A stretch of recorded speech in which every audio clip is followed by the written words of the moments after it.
lambot. Sobrang lambot ng pata. Nalalaglag sa buto. 10 hours daw itong pinalambot. Ay, ang tamis. Ay, ang sarap. Kung ako nga ang inyong tatanungin kung ano ang isa sa mga pinakasulit at na-enjoy ko na Filipino restaurant dito sa Milan, isa sa nangunguna talaga sa listahan ko ay itong Barbecuan Filipino Cuisine dito sa may Viale Enrico Martino 9, Milan, Italy. Pagdating nga sa kamayan at authentic Filipino cuisine ay the best talaga at pinakasulit ang kamayan sa dahon ng saging nila dito. Kaya tuloy napapadalas ang aming balik din palibhas ay feel na feel nga lagi namin ang kain dito. Mapapamilya man, kaibigan o katrabaho ang iyong makakasama. Ba namang para ka lang asa bukid nakakamay kang kakain, kulang nalay pati pa ay itaas na din habang habol sa pagmamaritisan.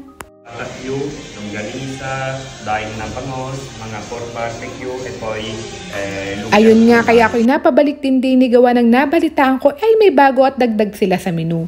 Syempre, for the go ang mother at ng matimusan. At ngayon bagong-bago sa menu nila na patakyo na talaga namang fell off the bone sa sobrang tagal ngang niluto. 10 hours lang naman ha. Baka pati buto pwede mo nang ngasabihin. Ganito nga yung pata na gustong gusto ko, yung kahit walang ipin, makakakain din. Bukod nga sa patakyo nila ay pwede ka na din magpa-customize ng sarili mong kamayan. Mamimili ka nga sa menu nila kung ano yung gusto mong ipalagay sa iyong dahon ng saging. Madami silang choices gaya ng barbecue, sisig, bangus na isda, longganisa, at yun nga yung bagong-bago sa menu nila na patakyu ay pwede mo ding isama. Ayan napakaraming bago sa menu nila na pwede mong isama sa iyong gustong kamayin. Ito nga yung mga napili namin na ipalagay sa aming dahon ng saging. Kaya ayan ang mga ka-frenny, tara kain tayo! Ayan, nandito naman tayo sa Barbecue 1. Meron sila ngayong bago dito na patok na na masarap, sobrang lambot. Kaya nandito tayo dadayuhin natin na rin bago daw nila na patakyu. Ganda. Wow, sobrang lambot, hindi ko nga mabitawan. Dahil malalaglag sa buto, full of the bone siya, guys. Sobra, ayan Ayan, bagong-bago nila, i-try natin yan. Tapos meron ditong longganisa, barbecue, bangus, java rice, adobo rice, ayan. At ang kanilang stagione na prutas. Napakasarap na naman natin lalapangin. Kamayan na naman tayo. Kamayan day 1. Ito yung bagong-bago nila, Kamayan day 1. Kaya subukan na natin. Ayan mga ka-friend, ilantakan na natin yan. Simulan natin din sa kanilang patakyo. Gawin natin yung patakyo, guys.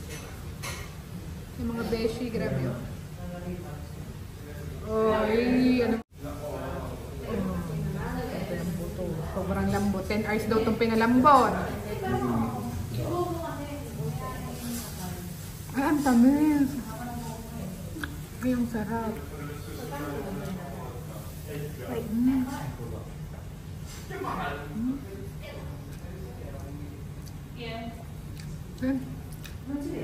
Ay, ang sarap. Parami, ang sarap niya. Walang biro. Grabe to. Tapos sobrang lambot.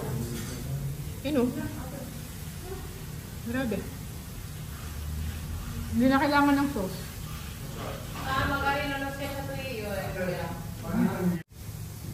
Grabe sa toyo.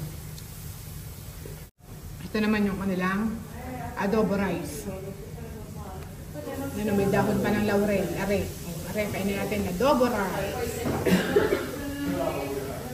Pinoy na Pinoy.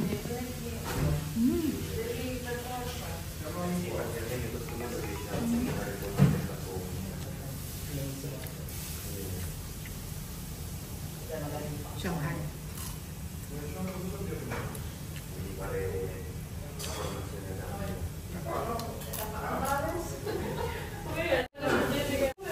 May bangus. Pwede kayo mamili ng bangus.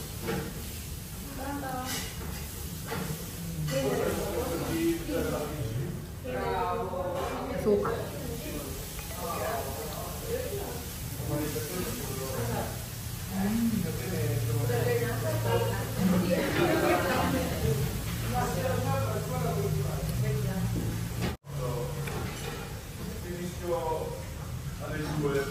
Barbecue.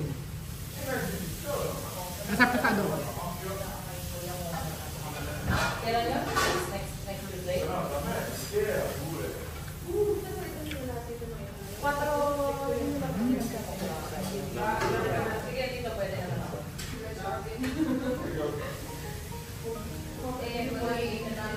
Lempo.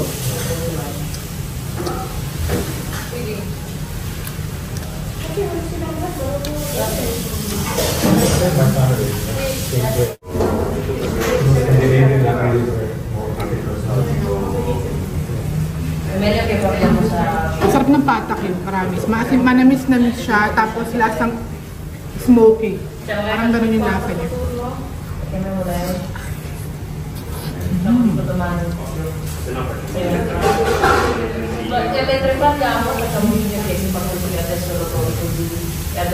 Sarap ng liempo. Lahat. Sarap yung balat, Marche. Tikman, di ba? Yun nila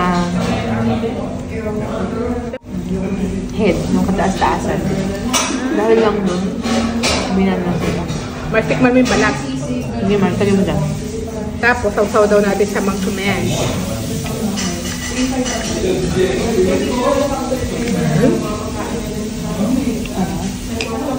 Dapat yung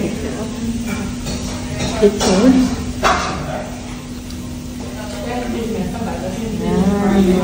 Madadamang dapat.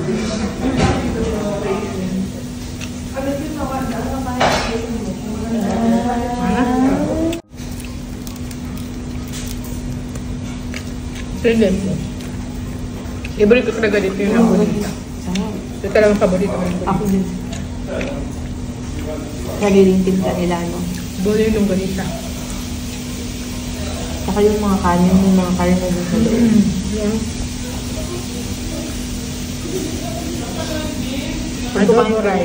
Pag kumain ka dito, sabi yung agahan mo kasali, hindi na magugutom bukas.